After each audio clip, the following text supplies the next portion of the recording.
to Raising the Roof with Ro and Joe.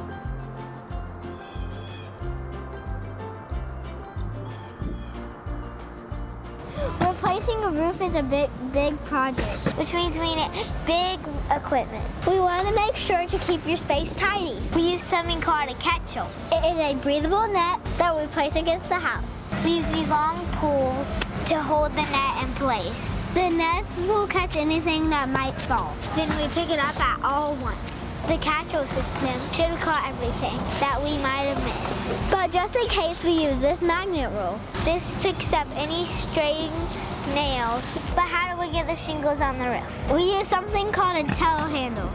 Telehandler. Telehandler. Handler. Which I don't know what it is. You're sitting on it.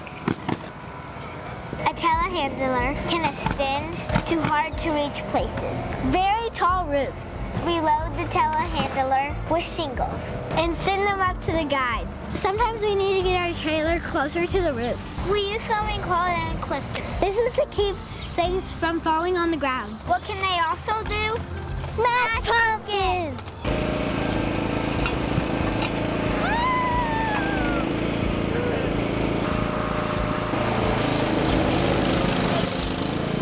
That's what we use to keep your property safe. As always, if you have any questions, give Rhoden Roofing a call.